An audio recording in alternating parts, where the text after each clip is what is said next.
상상 한번 해보실까요? 법원의 최종 판결이 나왔습니다. 그런데 만약 그 판결이 여러분의 기본적인 권리를 침해했다면 어떻게 하시겠어요? 오늘은 바로 이 위험한 질문에서 시작된 논쟁, 재판소원법에 대해 깊이 파고들어 보겠습니다. 보통 재판이 끝나면, 특히 대법원 판결까지 나오면 그걸로 끝이잖아요? 더 이상 다툴 수가 없죠. 그런데 말입니다. 만약 그 최종 판결 자체가 헌법에 어긋난다면요? 우리는 어디에 호소해야 할까요? 바로 이 질문이 오늘 우리가 다룰 뜨거운 논쟁의 심장불입니다. 바로 이럴 때를 대비해서 나온 법안이 있습니다. 그게 바로 재판소원법이라는 건데요. 한마디로 법원 판결 때문에 기본권을 침해당했을 때 헌법재판소에 한 번 더 판단을 구해볼 수 있는 길을 열어주자는 거죠. 시민을 위한 마지막 안전장치라는 건데 이 법안을 두고 지금 대한민국 사법계가 그야말로 격렬하게 맞붙고 있습니다. 이 법안을 두고 한쪽에서는 마지막 희망의 동아줄이라고 하고 다른 한쪽에서는 사법 시스템 전체를 흔들 혼란의 시작이라고 합니다. 정말 극과 극이죠. 양쪽의 주장이 왜 이렇게 팽팽한지 그 속을 한번 들여다보겠습니다. 결국 이 싸움의 핵심은 절대 양보할 수 없는 두 가지 가치의 충돌이에요.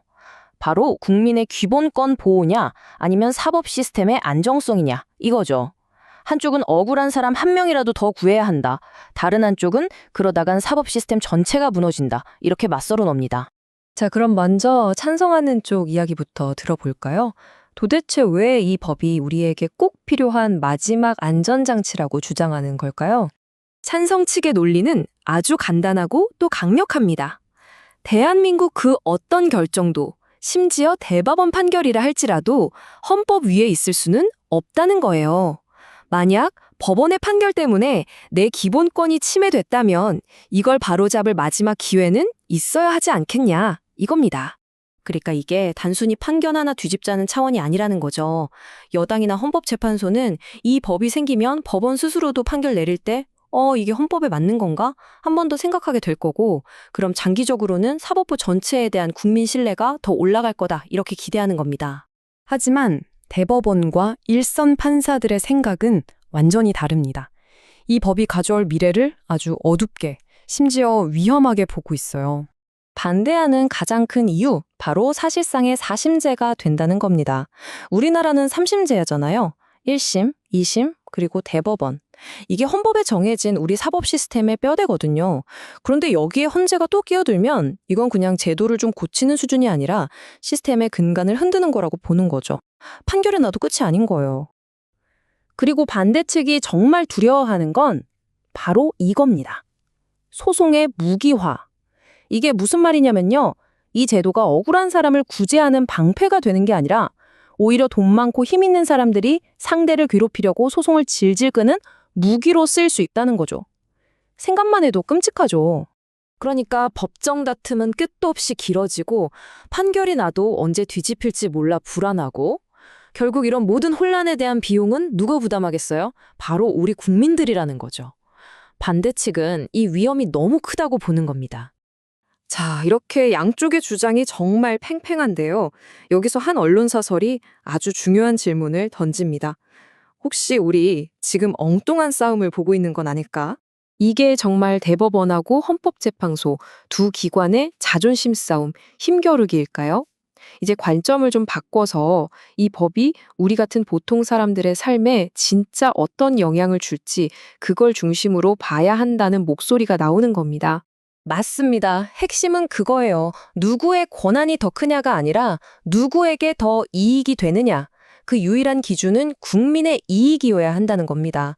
그래서 뭐 사심제다 아니다 이런 구호 싸움에서 벗어나서 진짜 우리에게 더 좋은 재판, 더 나은 정의를 가져다 줄 수 있는지를 따져봐야 한다는 거죠. 그럼 뭘 기준으로 따져봐야 할까요? 감정적인 주장 말고요.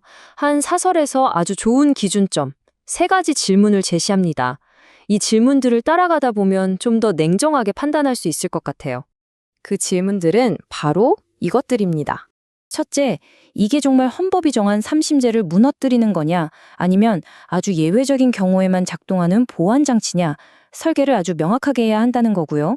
둘째, 소송 지옥이 펼쳐지는 걸 막을 장치는 충분한가? 아무나 막 청구하지 못하게 깐깐한 조건을 걸어야 한다는 거죠. 그리고 마지막으로 이게 정말 사법 신뢰를 높일 수 있을까? 아니면 그냥 사건만 쌓이게 하고 재판만 길어지게 만드는 또 하나의 절차가 될 뿐일까? 이 질문들에 제대로 답하지 못하면 그 피해는 고스란히 우리에게 돌아오겠죠? 이 모든 논의를 따라오다 보면 결국 하나의 질문과 마주하게 됩니다. 이건 법률가들만의 문제가 아니라 바로 우리 모두의 선택에 관한 문제라는 걸요. 단순히 법전에 글자 몇 개 바꾸는 문제가 아닙니다. 우리 사법 시스템이 앞으로 안정성과 권리 구제 사이에서 어디에 더 무게를 둘 것인가 그 방향을 정하는 중대한 선택인 거죠. 이건 앞으로 법정에 설지 모르는 우리 모두의 삶과 직결된 문제입니다. 여러분은 어떤 선택을 하시겠습니까? 억울한 판결을 바로잡을 마지막 기회를 얻는 대신 모든 소송이 더 길어질 수 있다는 불안감을 감수하시겠어요? 아니면 지금의 안정성을 지키는 대신 아주 드물게 발생하는 사법부의 실수는 감수해야 할까요? 이 재판소원법 논쟁은 결국 우리 사회가 어떤 가치를 더 중요하게 생각하는지 그 근본적인 질문을 던지고 있습니다. 재미있게 보셨다면 구독, 좋아요, 알림 설정까지 꼭 눌러주세요.